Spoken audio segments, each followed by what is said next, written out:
Western Spring Television. Ours it is.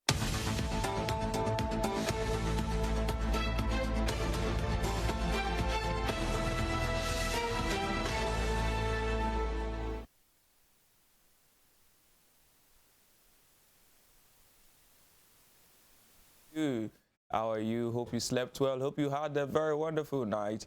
It is Tuesday, the 14th of February 2023. As some will say it's Valentine's Day, others will say it's Lover's Day.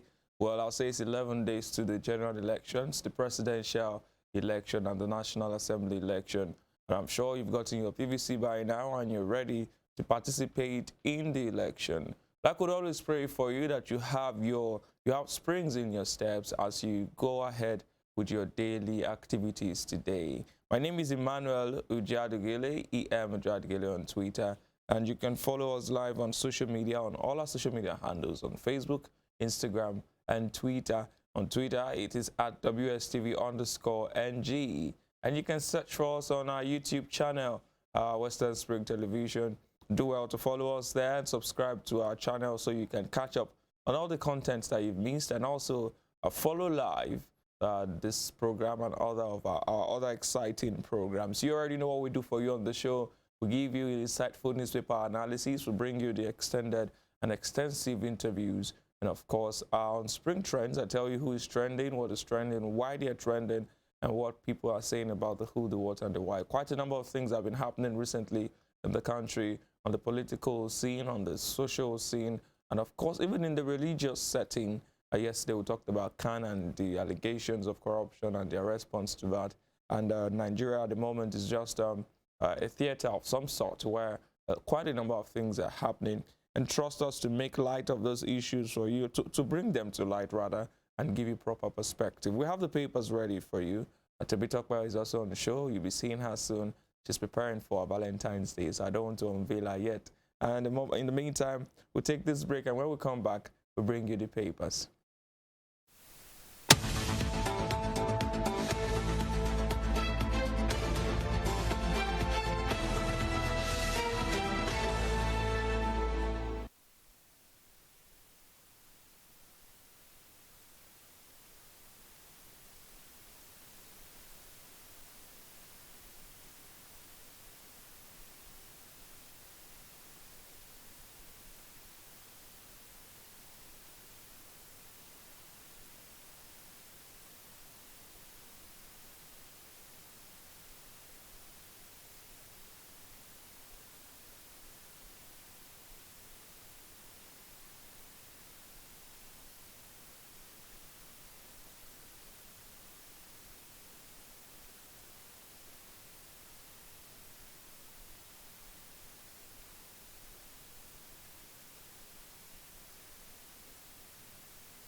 All right, welcome back to the program. It's the newspaper review segment. But I can't continue without you know, showing you the Valentine celebrants in the house. For those of us who are not celebrating Valentine, you can see I'm not very happy about that. But then what can the righteous do other than to continue being righteous? Around now. Well, everyone is righteous. Good morning, people. Happy Valentine's Day to you. Welcome to Western Spring Television. It's the morning spring on Western Spring Television. It's good to have you join us today. And I'm happy that that everywhere is looking beautiful. Emmanuel is still fine, you know. And of course, I'm still as dashing as ever. Oh, well, I'm not blushing. I'm just, you know, exercising my cheeks. That's why they're puffing. All right, so we'll go straight to the papers. We begin with the Punch newspaper this morning. The Punch newspaper, despite the season, despite the, you know, joy that comes with today, has a very down-to-earth and a call to reality banner headline. Says, Naira deadline, banks, fuel stations reject old notes, ignore Supreme Court order. Pages 2 and 18. And the riders, Buhari, Emefiele meet again as old Naira deposit hit over 2 trillion Naira. POS operators, depositors panic, flood banking halls with old currency. Field marketers blame banks, courts turn back lawyers with expired money. That's on pages 2 and 18, and this is what we're anticipating that we'll be talking about the currency swap. Yes, they are very funny writers, especially with the film marketers blaming banks and courts, especially that one. Courts turned back lawyers with expired money. It was the Supreme Court that gave, an extension to the deadline that asked the CBN to halt that, deadline. And now we have courts turning back lawyers with expired money. And I would want to ask, what's expired money in this context? Is it the old Naira notes or, notes that have been printed, years back, which is still the old Naira notes? So courts having to turn back lawyers is sort of ironic, if you ask me that. Yes, it is. It is ironic. And we're just joking about the federal government itself coming out to say that they will obey the Supreme Court order as if they had any other choice. It's the court, it's the apex court. You have to obey before you complain, even if you would appeal, except you have an injunction to that effect. Well, it's sad because now there are no new notes. That's the point I was trying to make to you yesterday. Now there are no new notes. You still have old notes in circulation, but the old notes are being rejected. So that means people cannot spend the money that they have, because at the time, as of Friday, the State Council of State had told people to continue spending their old notes side by side to new notes. It even directed the central bank recirculate the old note, or you print more new notes, and that's not happening anytime soon. It's very sad to see that we're almost. But then we can still see people, panicking and still flooding banks with this old currency. Is it that people do not even have faith in the Supreme Court? Well, I mean, they've been clamoring for an extension, but they are the ones not even, looking up or following this order. It's because of the uncertainty and confusion, surrounding the Naira note itself, that deadline, the Supreme Court ruling. We had to do, especially with Emefiele and the CBN keeping mum over the. We had to do a report, a special report to explain to people that this ruling is for 7 days. It will expire on the 17th. But between now and 17th, before there's a ruling on the substantive suit, you can keep on. People are still not collecting the old notes. Imagine banks courts even turning back lawyers. Yeah, so it goes to show you that there's so much confusion. On that story. Well, we'll move away from that. Buhari launches security equipment, warns police against politics. That's on page 9 of the Punch news, page 8 of the Punch newspaper this morning. Yes, I would want to say that this new security equipment, the launching is quite good, and the fact that they've been supplied new batches of security equipment. But my problem is the maintenance. Yes, would there be more money, to maintain this, and would there be more orientation on how to keep this? Because in no time, we'll see police vehicles, we know how they look, and I'm just wondering how this will look in a year to 2 now. And so it's good that they have new equipment, but then the maintenance is of utmost priority as well, and it's going to help them to combat more and tackle more issues in the coming years. Well, we hope that they do maintain those things. Like we've always said, it's almost like we have a very terrible maintenance culture in Nigeria. Yes. You see equipment being purchased, and in the next 6 months they are either out of service or But then of utmost importance is the warning. Yes. That the police should be against politics. Yes, they shouldn't be partisan at all.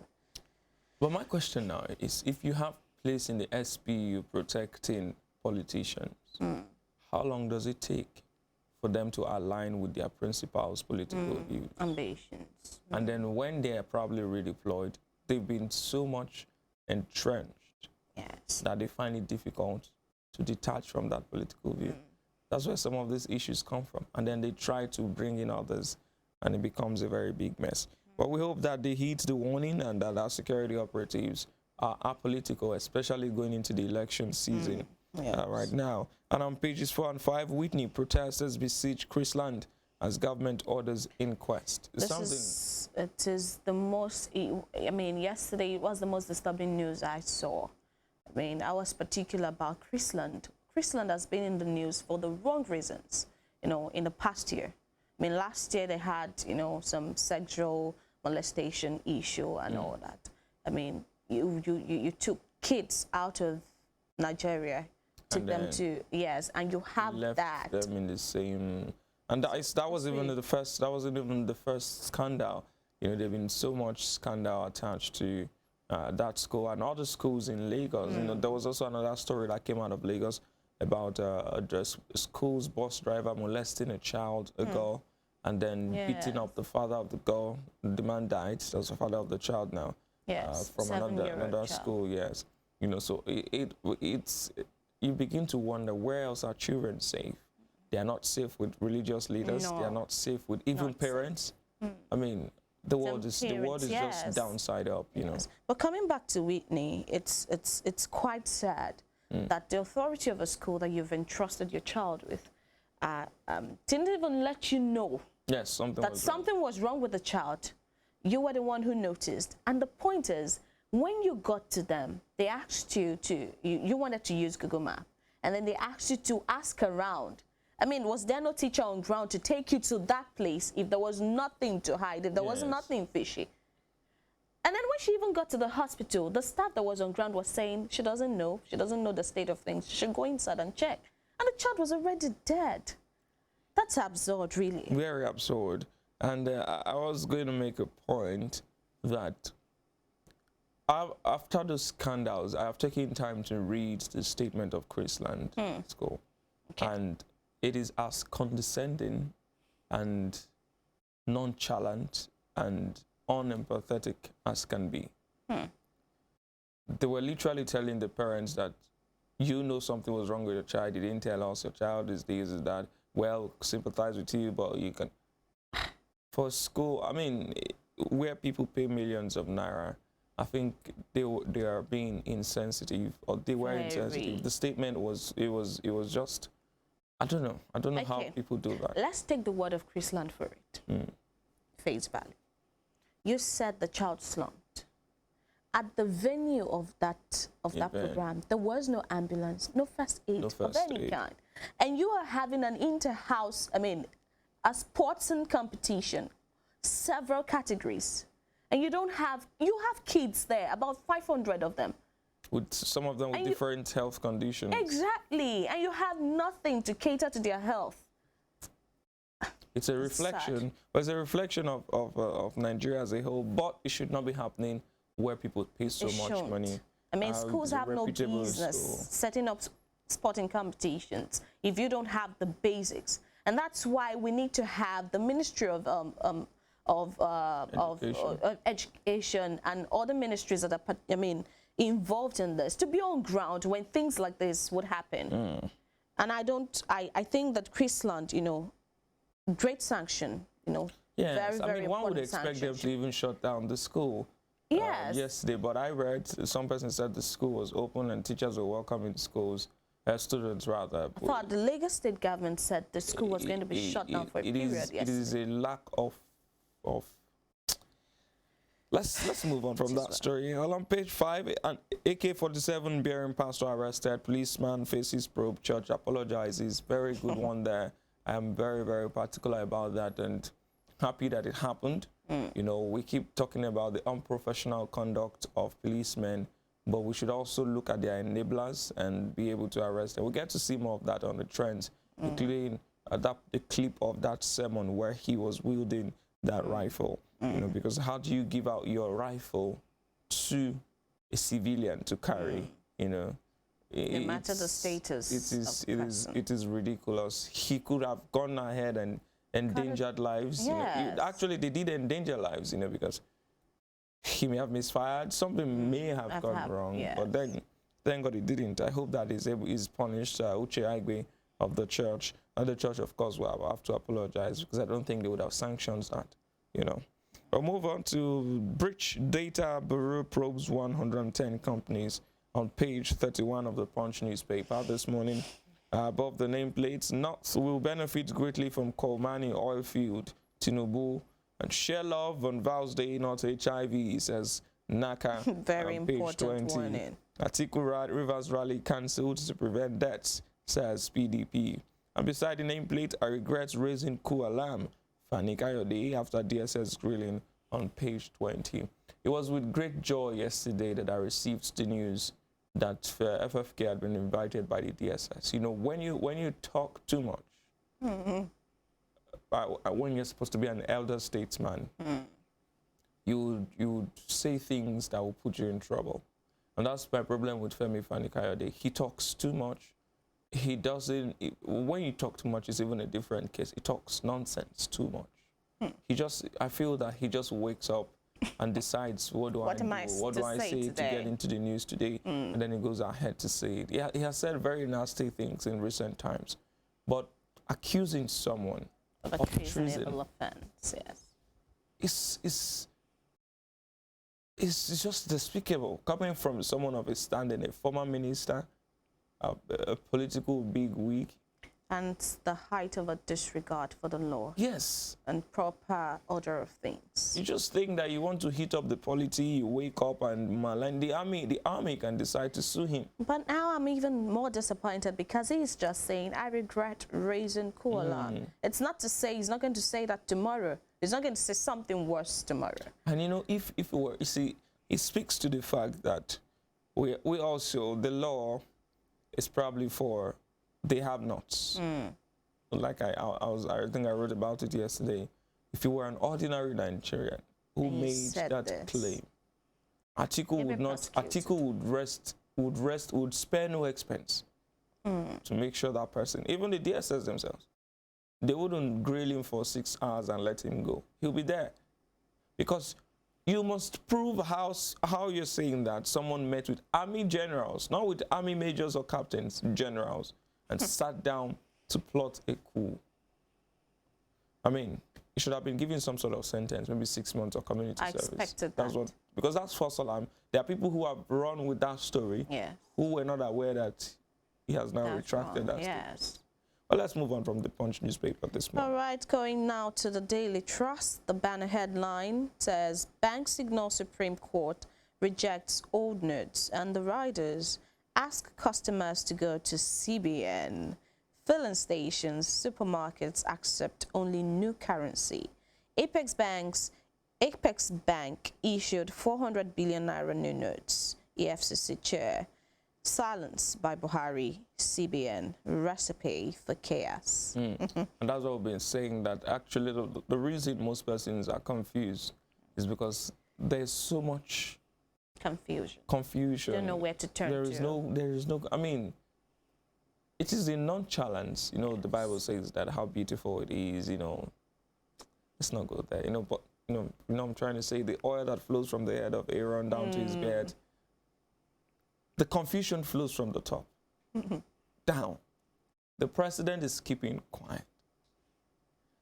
I mean, I don't know. This is a matter of national security. Yes. Because our sovereignty, our territorial sovereignty, is being called to question. Nigerians are trading in foreign currency on Nigerian soil. And the president doesn't just have anything. Doesn't worry somehow.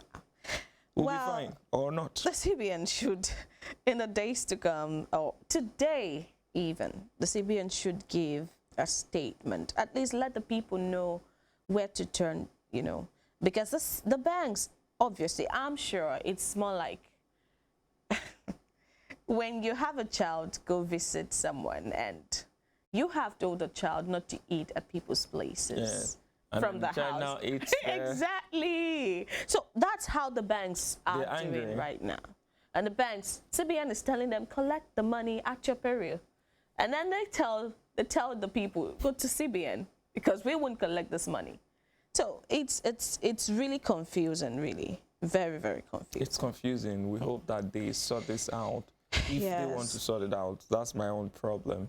if they actually want to sort it out. All right, moving on from that story. Farmers, herders clashes. Sultan harps on dialogue.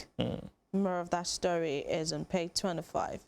Kanu man asks for 10 million naira to grant divorce.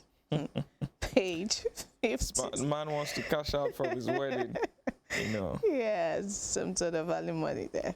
Page 56. 26,500 people petitioned Chrisland School over students' death. Yes. I am very impressed with that. I even want more. The school should be properly sanctioned. I even want it closed down. I don't want it to operate again because it's obvious that the authorities don't know what they're doing. They don't even know what they're doing or what they're to do. It's They're terrible. just in it for the business part of it, not for the importation you're Yes. supposed to do. So that's for the wrong reason and should be closed down. That's more of that story is on page 6. Down below, the bottom strip of the paper below the picture there where Buhari was launching, you know, the security equipment.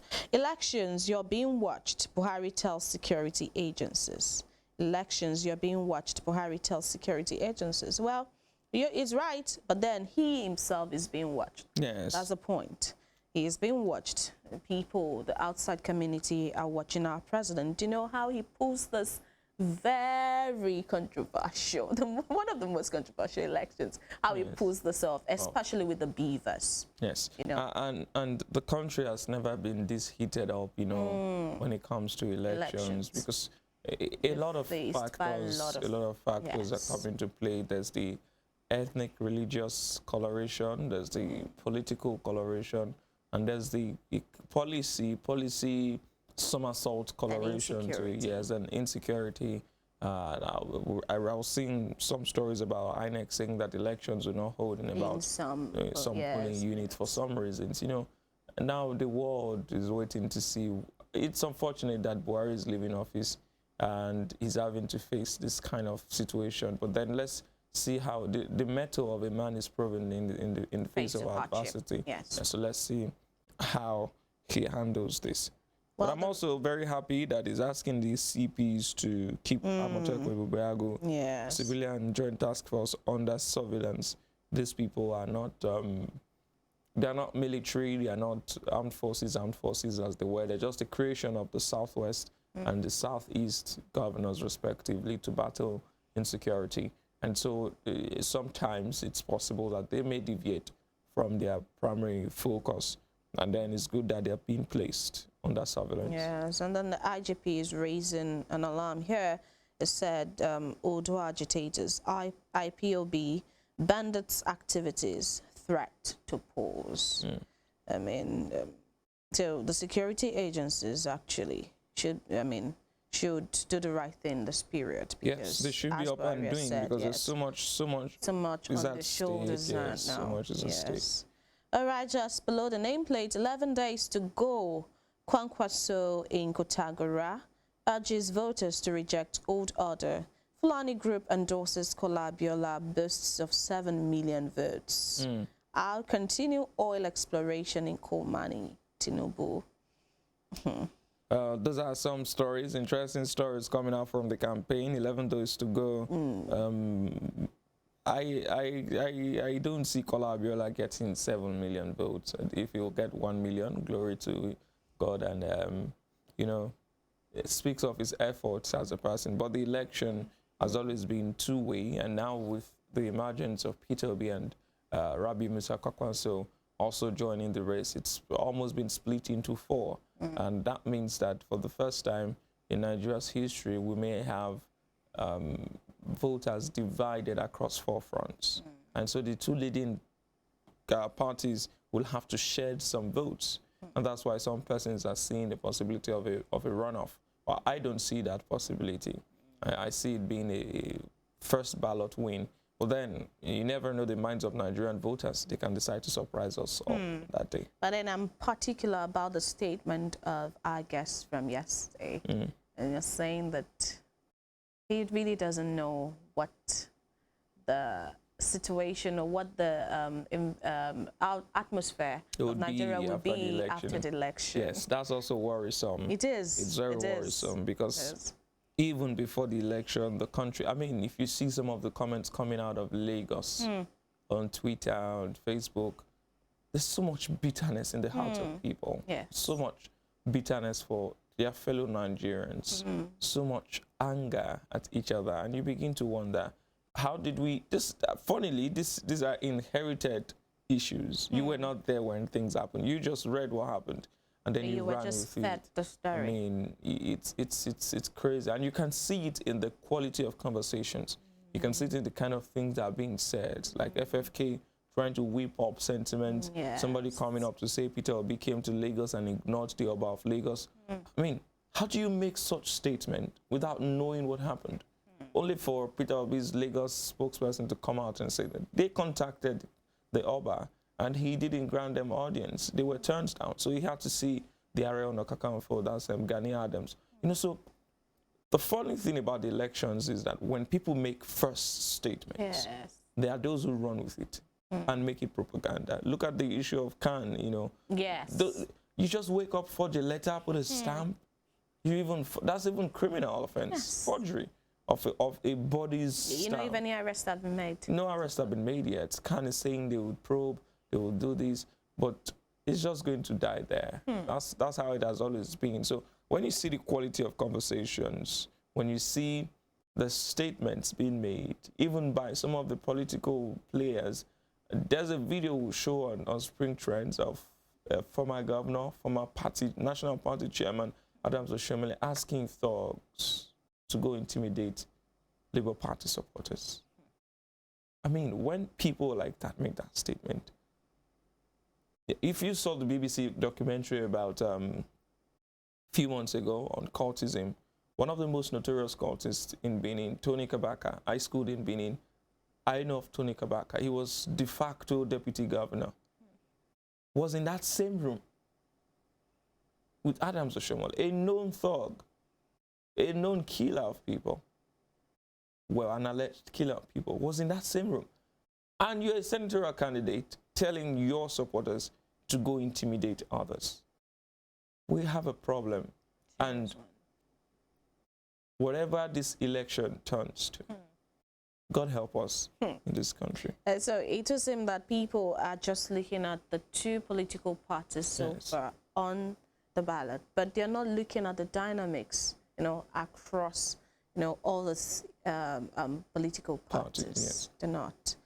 All right, Wike Atiku field. PDP suspends presidential rally in Rivers. Yes, the reason the Atiku campaign boycotted this, I've suspended rather this presidential rally in Rivers. I think it's people oriented. Yes, I think it's really good. Yes. It's commendable. Atiku was quoted to have said that his ambition is not worth the blood of any Nigerians. But then I wonder if the PDP cannot campaign in a PDP state. Goes to show you that there's a problem. We understand the dynamics of the problem between Wike and the party. But at the same time, Atiku was in Ibadan to campaign. He was in Oyo. Makinde is a member of the G5. He didn't show up, yes. That's it. But Wike has so much whipped up sentiment in Rivers. He has so much set people. If you saw the video that he made last year, where he was practically telling Rivers people that they are hot, that they are injured, you know, telling people how to perceive themselves. And now they've perceived themselves as being maligned. They've inherited your enmity and your grievance, and the whole state is in it. Is just upside down. And even watch, they might even execute. Yes. The grievance. Yes, it's disturbing that we have to play politics this way. Very. But then thank God that the PDP is wise. Wise enough, yes, to show that. Yes. Campaign activities forces imports to drop by 30%, as saying. Stone said that, and that's, I mean, it's worrisome, it's alarming. Yes. Because we seem to shut down all our systems for elections. For elections, for the campaigns, just like we saw during the Deep Sea Port launch and several other things. Yes. We always shut down a system. Cripple businesses and to shut down one side of the road. Yes. it's, and in other countries, elections take place on you working don't- days. People go to yes, work. people still go to work. The They're going to normal work, branch activities vote, and are then not go to work. hindered. Exactly. I don't know. I don't know. But here, because people would, I mean, some people, or because of the crowd, the fact that you want people to just come, other than the fact that you've even imported crowd from wherever it is you're coming, exactly, and then you say it's a generic crowd, it's all that. But we need to stop, you know, crippling all the just for politics, just for political reasons. It's wrong. Southwest Labour Party members dump Obi, declare support for Tinubu. Well, Emmanuel, you have something to say about that. Don't set me up and make people anyway. Obedience. I've said that this is not a problem. You know, they don't have a problem with it because Obi is not in the Labour Party to be a party member per se. He's only using the Labour Party as a platform, as a platform, as a special purpose vehicle, if you like. So, because we've not got, like I was remarking this morning, because we've not gotten to the point, our system does not encourage independent candidacy. Otherwise, Obi would have run as an independent candidate, but he needs a platform. He needed a platform. And actually, when he got into the Labour Party, it was fractured. There were factions, you know, two national chairmen, you know, so many issues within the Labour Party. And grievance. Yes. A newcomer. Yes, coming to take the party. And then it felt like they had reconciled. But again, it speaks to the fact that our political system is deeply divided along ethnic lines. We've not seen the South-South Labour Party collapsing any structure. We've not seen the Northern Labour Party collapsing structure. We've not seen South-East to South-South. We're seeing South-West, for obvious reasons, collapsing to support a particular candidate. And people, for the first time in Nigeria's history, people will be voting a name, not a party. And that's encouraging for us because now we're beginning to see beyond parties. We're beginning to see into the individuals. I mean, now you know that there's an Obi on the ballot. You know that people want to vote Obi. Yes. If we're running a system where there's a picture side by side the Labour Party, it would have even been of great benefit. But because the two most noticeable logos, and that's where it may be a problem for him, two most noticeable logos are that of the PDP and the APC, and the Labour Party is way down the, you know, even before the PDP, you know. So one important thing that I would love to, you know, point out is that although we are beginning to see beyond parties, now we're seeing the individuals, but we're still seeing the individuals for the wrong reasons. The wrong reasons, yes. You know, ethnic, reasons, and that's religious reasons. That's where the problem is. We need to start seeing them for their competence and what they bring into the table and how they will execute whatever it is that they are saying, not just making bogus campaign promises. Yes, and because we see.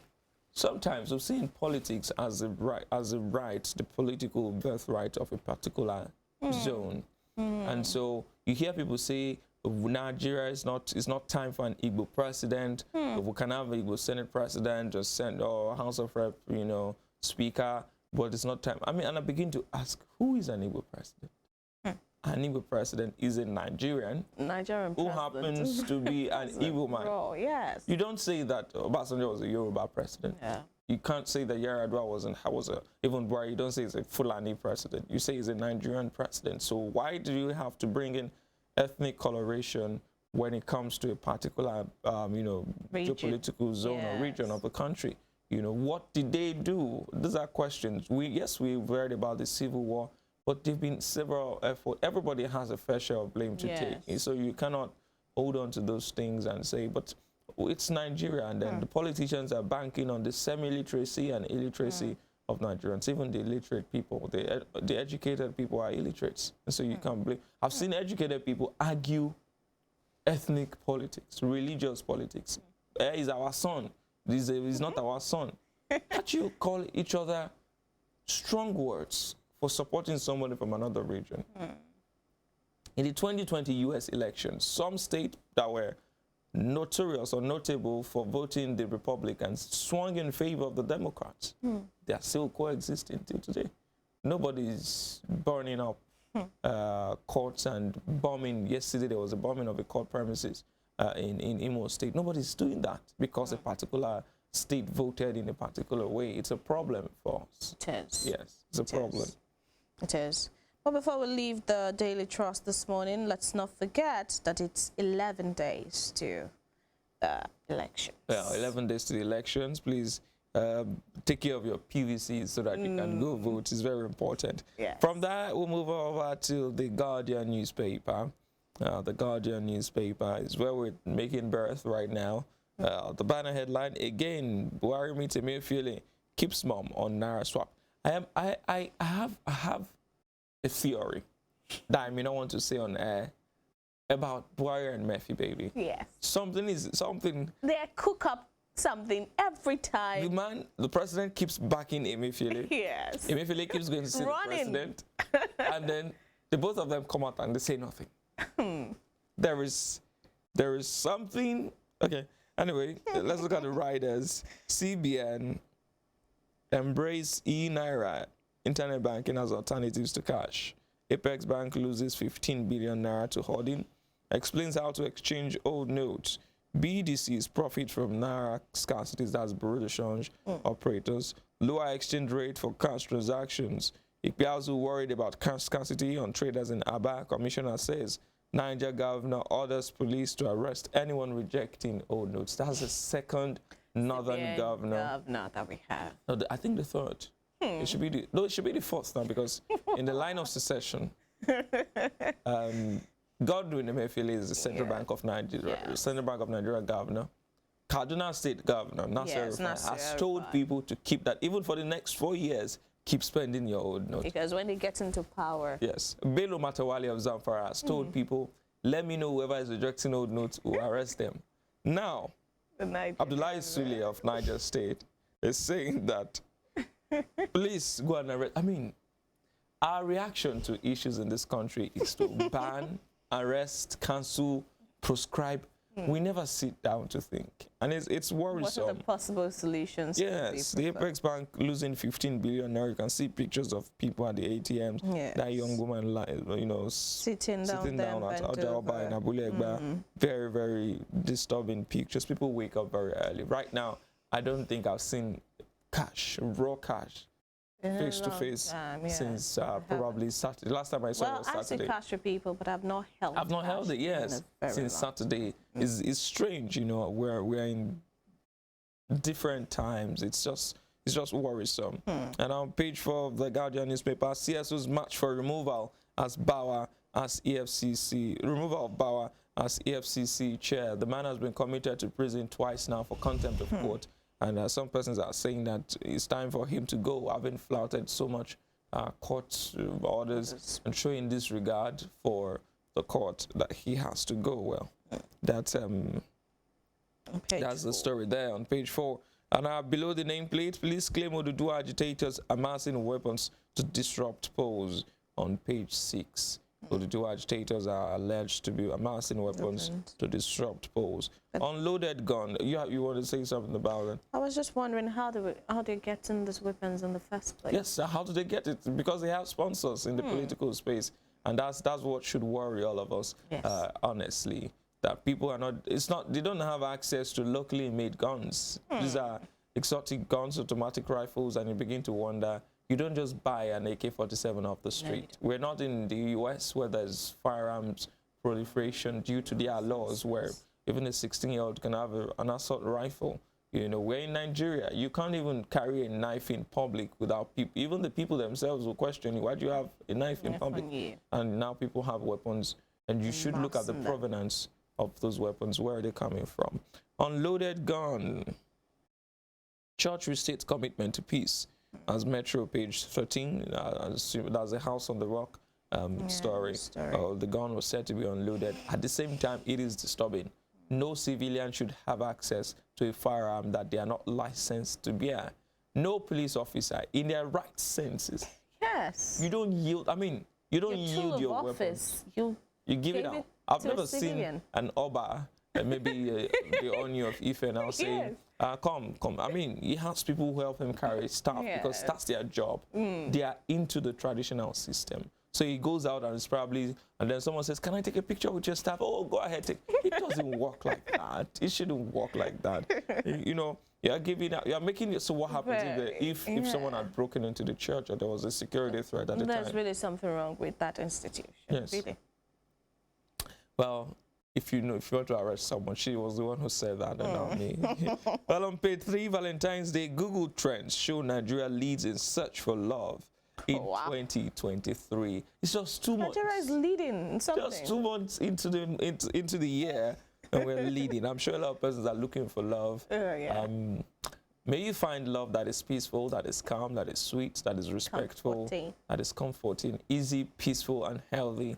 I pray you find that kind of love. We'll be praying for you. We'll have you in our thoughts and prayers. Ganduje Mutar canvass ranching assault and decries politicization of farmer-header clashes. That's on page 9 of The Guardian. And above the nameplate, Rivers purchase of Kidney Island stakes in OML 11 irreversible, court tells SPDC. Has been a long battle, you know, between Rivers State and over some oil wells, some oil mining licenses. And the court ruled in favor of the state government, I think last year. Yes, that was last year. And Shell is still not comfortable with it, still going to court, but then it's not reversible, you know. So, yeah, that's all we have for you on the Guardian newspaper. We're going to breeze through the nation. Talk about what take us through that. All right, on the nation, Naira policy. Has Supreme Court ruling been complied with? I'm sure that's a question that will be answered on, on that article, and that's on page 4. And just below that, Turkey-Syria earthquakes, 37,000 dead, 90,000 injured. That's an alarming number right now. Yes. I said on the show last week that the WHO said 20,000 people were affected, were dead, but at the time it was just some projections, you know, by the World Health Organization, and now they've even surpassed that. It was 25,000 as of Saturday. A Turkish president, Recep Tayyip Erdogan, raised it to 25,000 as of Saturday. So between Saturday and today means that 12,000 more dead bodies have been found. And now we have 90,000. And millions others displaced, if you ask me. That's really alarming. Our thoughts and prayers are still with them, yeah. With them.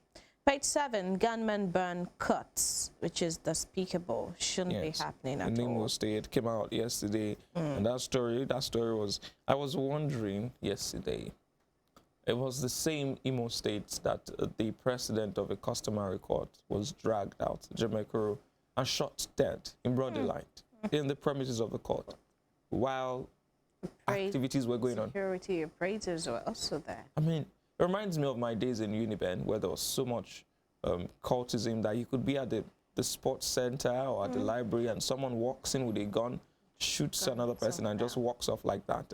And nobody panics because, you know, we were used to it at the time. It was gunshots every now and then, it was killings every now and then. You know, myself and Joseph Atewa, you know, we're used to it at that time. But this is 2023. Weeks after someone was killed in court, you would expect security to be beefed up in courts, particularly in Imo State. And now gunmen just walk into the court and burn it down. So many documents burnt. So many persons are waiting trial in court, in prison, setback. I mean, months again. It's really not fair. Very unfair. All right, Naira crisis, that's the headline, has brought anger, says Sultan. And the writers, Monarch asks president to take action. Banks reject old notes, shut out customers. I don't think it's every time that our president needs to be, told or impressed upon to take action. The president should be up and doing all the time. Well, and sometimes you need to, impress try to, encourage them to keep taking action, but not to be the one to tell them. Yes. It speaks to the fact that, sometimes people just want a position, You know, I wrote an article in 2016 or thereabout when Buhari first came to power. And in that article, I said that it appears that Buhari was not even prepared for office. He probably didn't even prepare to win. He thought he was going to lose again because he came into office at the time and was clueless about governance. There were no ministers. He was just running the government. The headsman clash was on the rise. A lot of things were going wrong. But that would be wrong. You're running for presidency. Yes. You should be prepared. Failure you should prepare or not. rather. Yes, exactly. You should prepare to win. Yes. And you should prepare to fail too. So whatever side it falls on, you take it as it comes, you know. Yes. It ran for a very long time. And then every time you ask Buhari a question about policy or politics, it seemed to, I mean, he came back from the overseas and he was asked about security. And he said, you can see that the IG is losing weight. It means he must be working. I mean, he tries to be humorous, but he's not funny. You shouldn't sit down while your people are in trouble. And it speaks to the fact that his handlers are probably blinding him to the realities. And that's why I've always loved, I don't want to say sinner climes like Femi would say, functional societies where the presidents themselves are in charge of their social media, where they themselves are in tune with realities. And so common laws apply to them. For instance, in the UK, the British Prime Minister was cautioned by the police for recording a video while driving in his car without a seatbelt.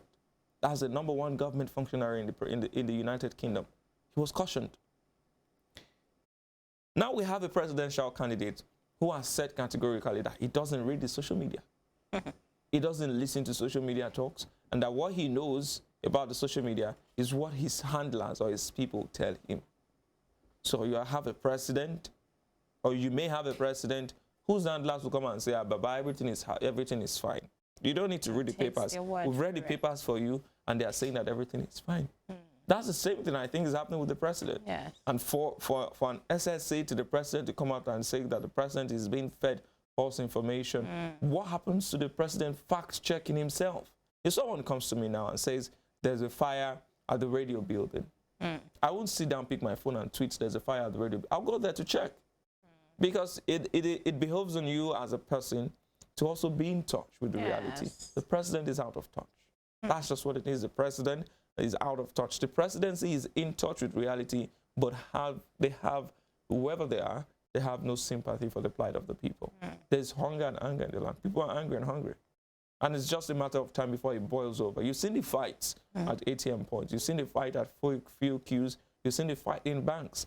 It's just a matter of time before it becomes worse than that, if we're not careful in this country. All right, court to SPDC, Rivers acquisition of Kidney Island, CML 11 irreversible, just like we read on The Guardian. And the bottom strip of the paper, Lagos begins test run of blue light rail. And that's on page 27, and on page 6, DSS quizzes releases Fani Kayode. Much to the dismay and dissatisfaction of many Nigerians. Many Nigerians. You know, one would have expected that they hold, you know, because I'm concerned the reputation of the military has been maligned. Yes. Tiku himself, his reputation has been. I mean, so it means that it was a lie. That's what it means. It means that did not happen. So you now begin to wonder what else these people have said that are lies. Because you just wake up, pick up your phone and say that Atiku met with army generals. They are planning to disrupt the election. Army generals? And that kind of meeting would be secret. You know the convoy that army generals move, and an average army general moves with? There is no way that meeting will be secret. I mean, we play so much dirty politics. I've seen politics, I've watched politics being played outside the country. And in the aftermath of the 2020 elections in the US, where Donald Trump was trying to whip up the military to, you know, get involved and say there's so much riots, go and get on the streets, declare martial law. The military came out and said, look, we're not loyal to anybody. We are loyal to the Constitution. Yes, we take orders from the commander-in-chief, but if your orders are inconsistent with the Constitution, we will disobey. I mean, for me, that was the height of professionalism. the army in Nigeria, the CDS, Lucky Rebel, has come out to say that the Farouk Yahya, the chief of army staff, has come out to say that we remain apolitical. For me, that's enough. That's enough. For people like FFK to now try to drag them in the mud, he deserves some maybe public flogging or some other things like that should be dealt. Well, maybe not public flogging. No, you should It should make be example. prosecuted. Maybe really. prosecuted. It Community should be. service. Let him sweep There's gutters no, for months. there are no two ways to Yes, it. you don't to ban it. It should destroy be people's prosecuted. integrity like that. Because those things will keep going on if we don't have somebody to be used as, you know, A scapegoat. I mean, there are an people now example. who don't know that he has retracted that statement. There are people who, right now, Will keep educated people running who read with on that Twitter stuff. Yes. that, oh, Atiku, I mean, It as well. All right, Tinubu vows to translate Kolmani ore to prosperity. That's on page 5. That's on page 5. Why polls won't hold in 240 units by INEC. More of that too is on page 5. yeah, so if you want to know why elections won't hold in 240 units, you can check page 25. That'll be all for us on the papers this Is morning. that all on the nation and the papers? Well, that's all on the papers this morning. Very dire picture that's been painted, despite the fact that today is supposed to be a happy day, Lovers' Day. People like Timmy Talkback who are married can enjoy themselves, you know. You can enjoy yourself too. No. It's what I call self-love. Take Well, yourself yeah, out self-love. to I'm taking myself out, you know. and And if enjoy. there's any... And try to forget all of these woeful stories. It's for a difficult. bit. You know, it's easy to forget if you don't do this job, because I'll still come here tomorrow morning and come talk and about read it, but that's that there's a tomorrow. problem, You can yes. just forget for the Okay. rest of the day. I'll try to forget. Well, that's all on the papers. We'll take a break now. And when we come back, we'll be looking at some issues surrounding the Labour Party. We'll probably, I want to be selfish with my video and show it to you on the spring trends. But yesterday, there was some burning of, sweeping actually, and tearing of Labour Party membership cards by members of the party in the Southwest, claiming that they do not see their party winning the election, and so they want to collapse their structure. For presidential candidate of the All Progressives Congress, Asiwaju Bola Ahmed Tinubu. We'll be right back.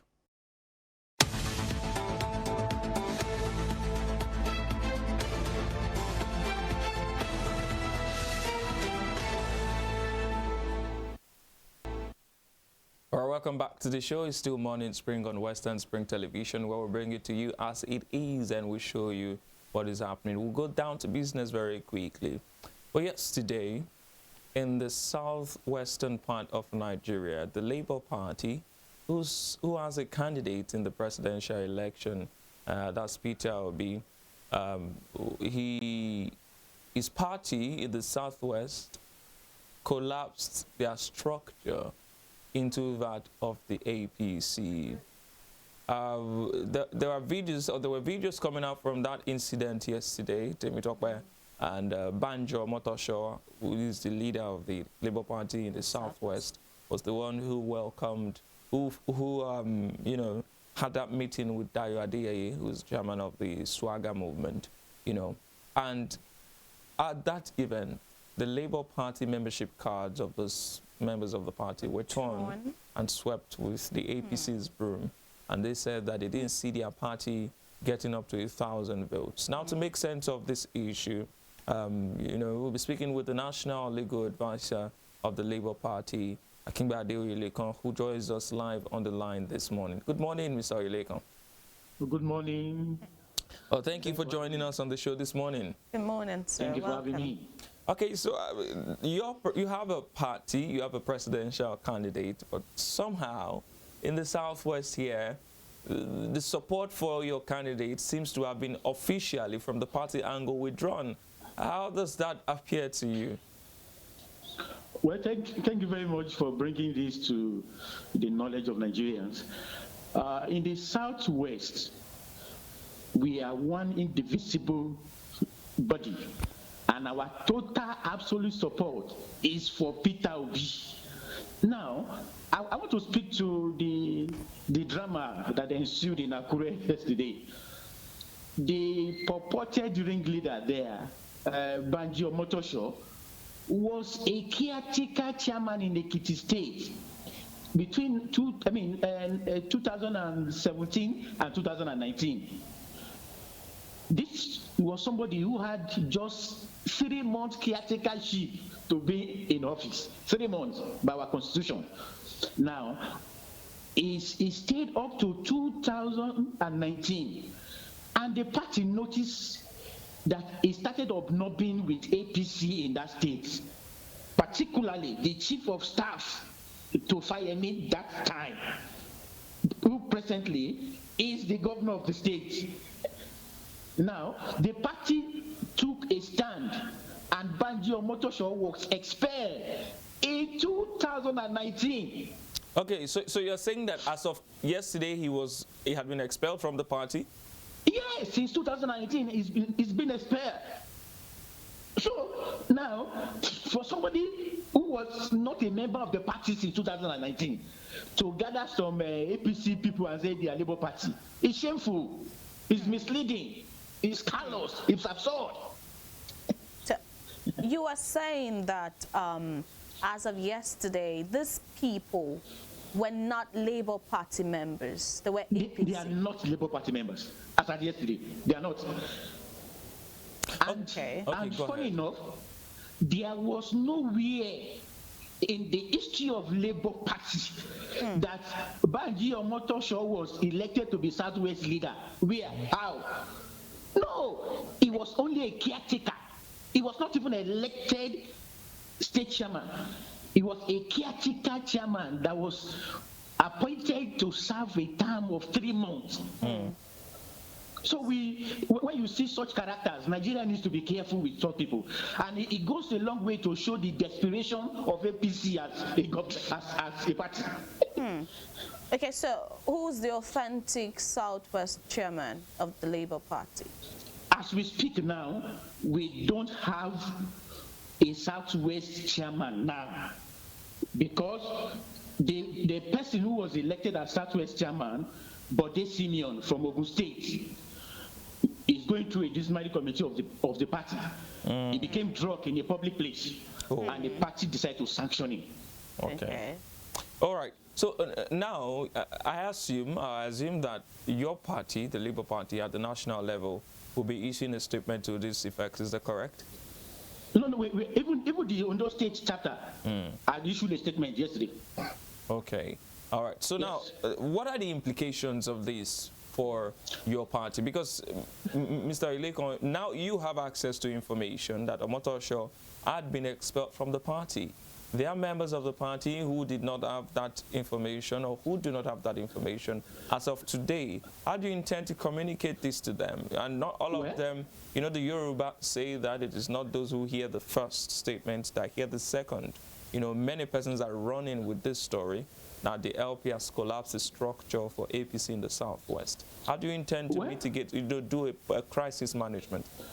Now, at the national convention of the party that took place in Akwanga, Nasarawa State in 2019, it was officially the convention took a decision to expel Banji Omotosho, so which was in the knowing of every members of the party. Not that alone. Over the years, after his expulsion, this same character came up and said he wants to sue the party in Ekiti State. And we asked him to go ahead. Since that time, he has not done anything. Now, for the party, we have also disseminated that information immediately to all our structures to inform them of the plan of APC party, because they are so desperate and they are looking for every means to mislead Nigerians. So we are taking care of that. Okay. All right. When this expulsion was made, was carried out, was there a public statement issued? Yes. You know, for every convention, there must be a communique, and which was made public. We also did that. It was made public. The press covered everywhere. All the activities that happened there. Okay. Okay. Yeah. Okay. So now we're still talking about the incident of yesterday. You know, And much has been said, especially on social media. It seems that there's going to be trouble for the Labour Party ahead of the election.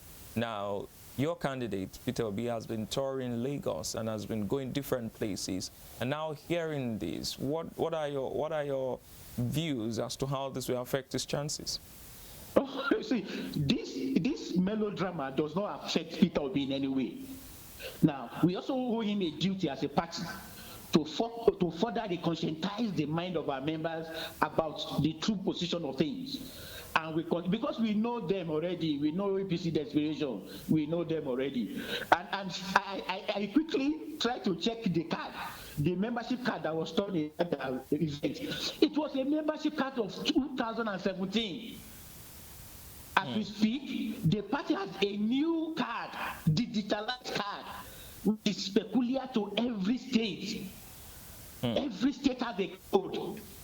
Now, I was expecting they will bring up the card. There was no, they thought 2017 card. Tell you how desperate APC were to use some disgruntled elements to tarnish the image of the party. All right. So when Peter Obi came on board your party, there were some issues that, in fact, there were factions at the time. Some persons were saying that they're not comfortable with him, becoming the presidential candidate of your party. Do you think that this could have trickled down, and maybe some even genuine members of the Labour Party may hold that grievance against the party? There was no member of the party that was not comfortable with Peter Obi's coming into the party. No one. In fact, the coming of Peter Obi was well celebrated within the party because he has brought a horror of good leadership. And that is why you see all and sundry within the party embrace Peter Obi. There was no one. Now, I also call your attention to a particular candidate who is also from my state, Osun State, who was also vying, Joseph Faduri. He stepped down willingly for Peter Obi. Another candidate from Lagos State, Emmanuel Teller, also stepped down willingly. Patu Tomi stepped down willingly. So what are we talking about?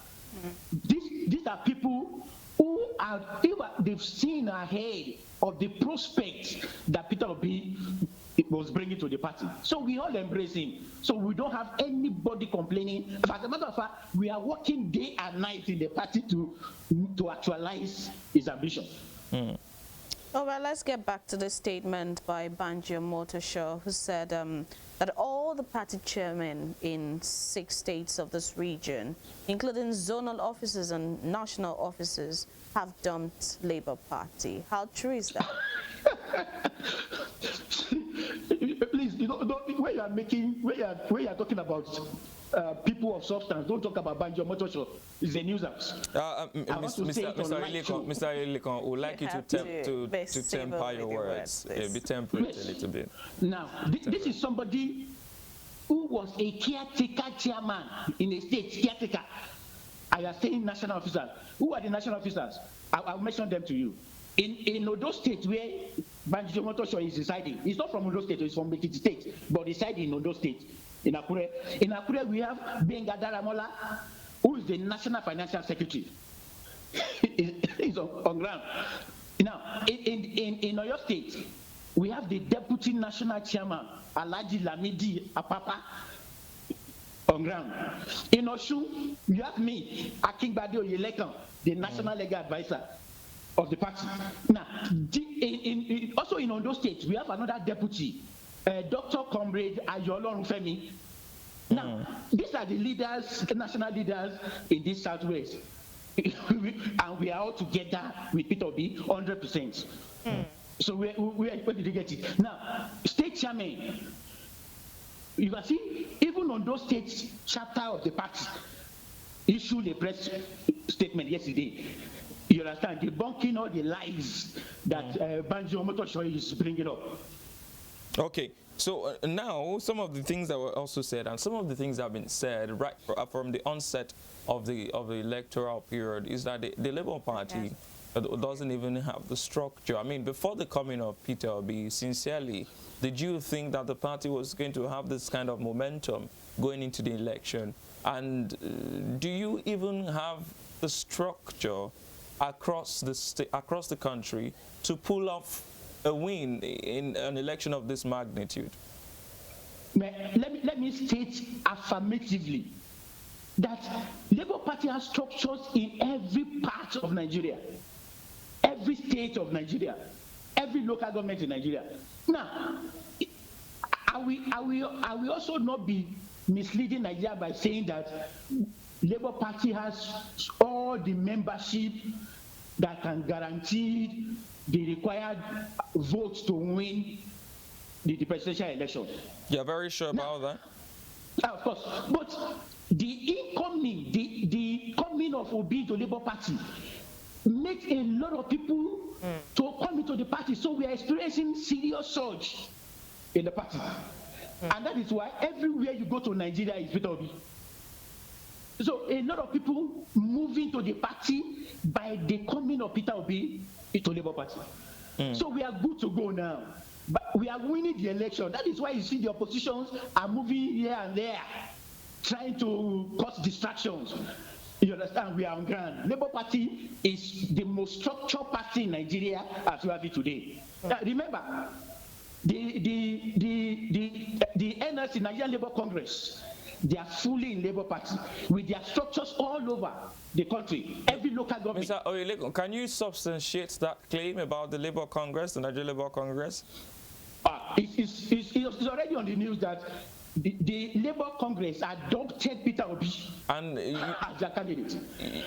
You're not worried that that could be just the same way everyone adopts candidates regardless of their affiliations? Because the Labour Congress has always said that it doesn't belong to any party. In fact, Ajero, the new president, has released a statement saying that they're not pushing any candidate, but they would grant audience to all the candidates. Do you know? Let me take you back to Ajero's statement. Okay. He said, Labour Party is our baby, is our own, in his statement, and that we will work with our party. That for candidates, I mean, we are not pushing for anybody but yourself, but that's a political statement. Okay. Now, for accepting that Labour Party is their party, what does that mean? They are already annexing all their structures to work for the party. So that's the implication. Okay. So my colleague has a question. All right. Let's get to the national and state assemblies.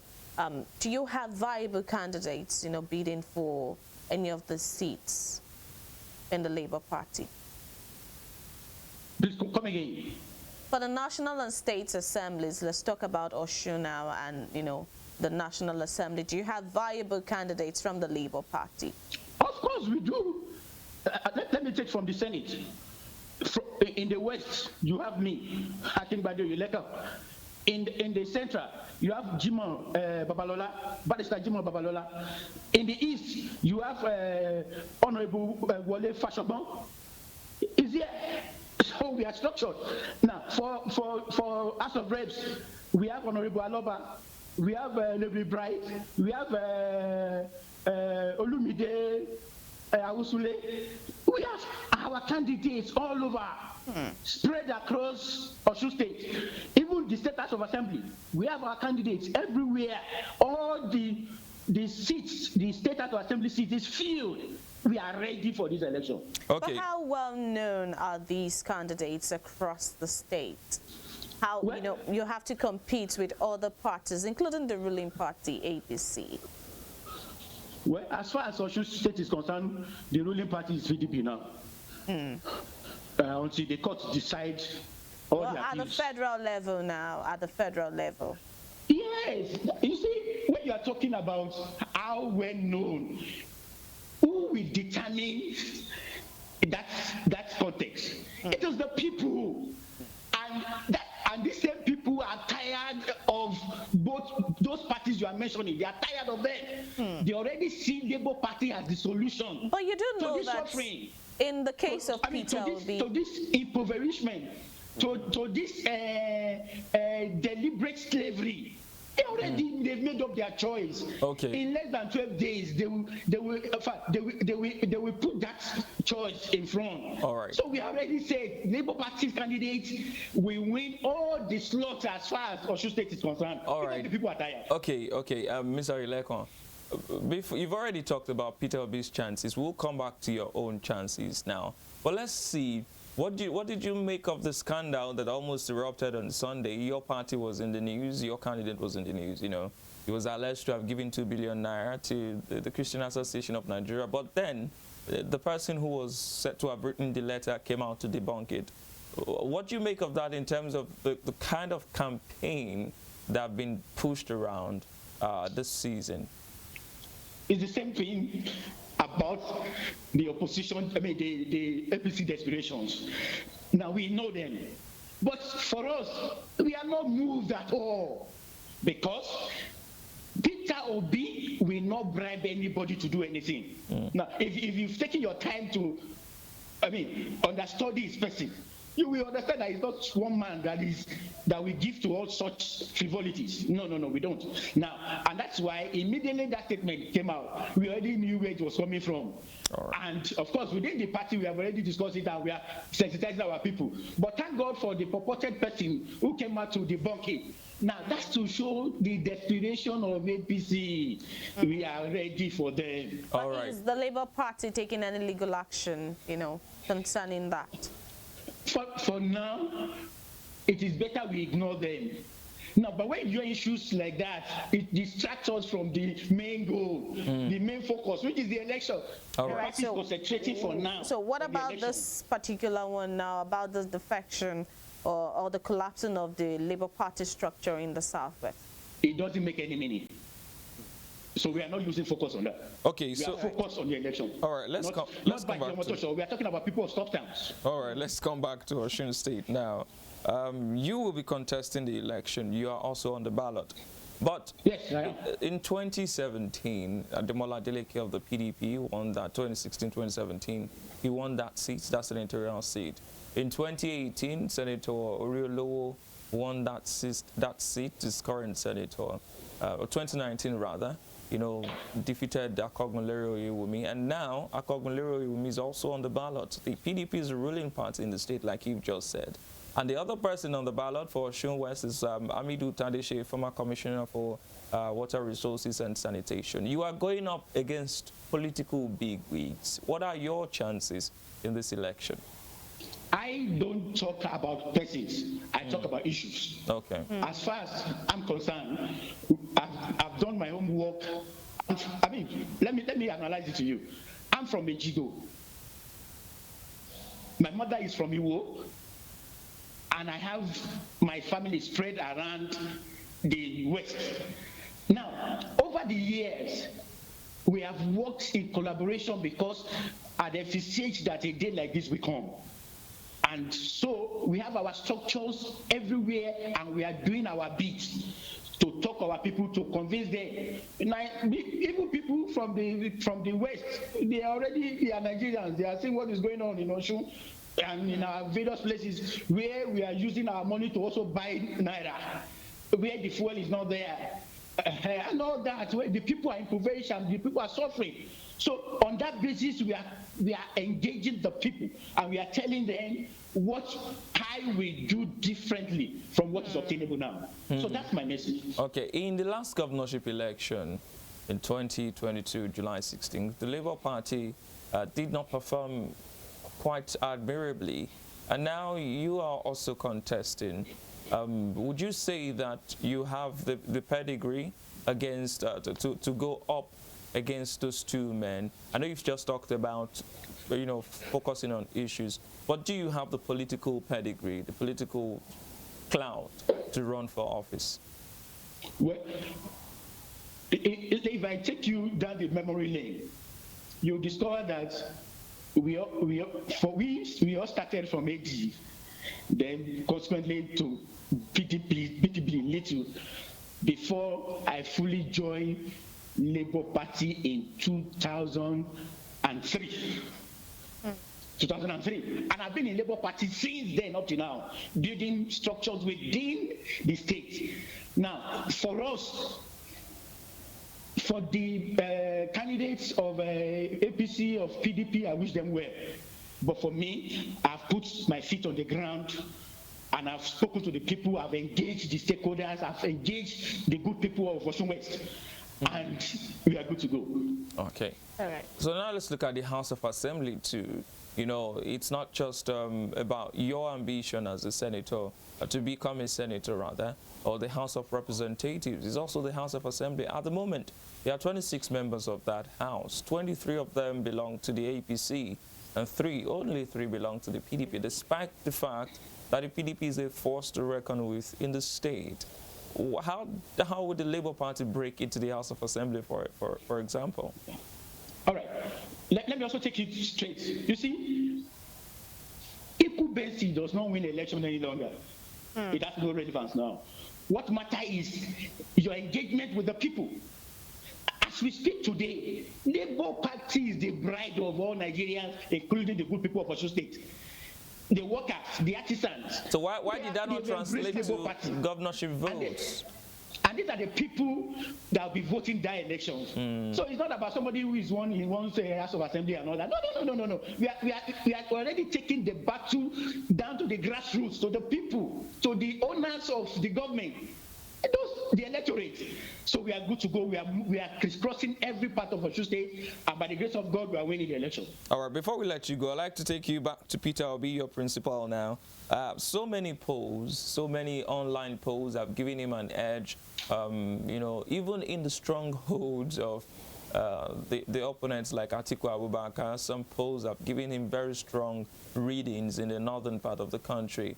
I'd like to ask you straight, what part of the country, or where do you see your candidate amassing much votes, and where do you see him struggling?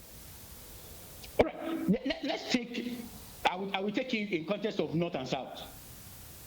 In the North, we are going to make a serious inroad in Kano.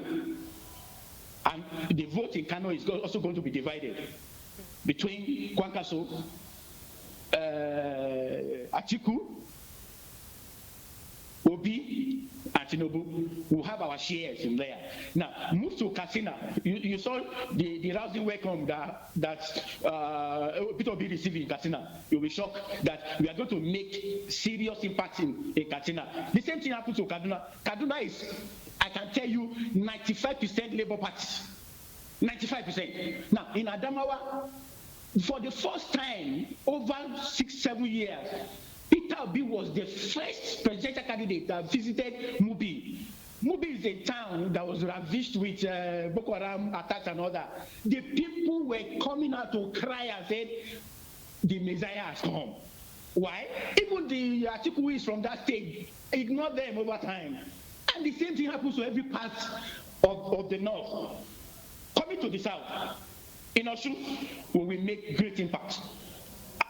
Now, I will tell you, from Ife is absolute Labour Party. Forget those comedians who are making noise. Absolute Labour Party. Now, Ilesha, Ikire, Ikiru, Osogbo, Ejigbo, Ede, Iwo. We are everywhere now, and we deliver in record time. All right. Well, thank you very much, Mr. Akingbade Oyelekun, the National Advisor of the Labour Party, who has been speaking to us about yesterday's incident in Akure, the Ondo State capital, and of course some of the issues surrounding the elections as regards to the Labour Party's chances. Thank you so much for joining us on the show this morning. Thank you for having me. And good morning, Nigerians. All right. Well, that's where we leave it on the show this morning. You've heard him say that the people who carried out that, but I'm concerned about this Kaduna, yes. We'll wait to see the outcome of that election. I'll be coming back to tell you who and what is trending. Of course, Semi Fanikayode is trending, Adams Oshobola is trending, and that pastor in Abuja is also trending. And Peter Obi, we all know why he's trending. I'll let you know what's happening after the break. All right, I'll be saying good morning and bye for now. I'm Timothy Kwajujola. But before I leave you, I'd say, like they say, drink wisely. Please drink from the cup of love wisely today. Don't make, please, there's no Valentine. Valentine's Day has been postponed indefinitely in this world. All right, people, have a lovely day.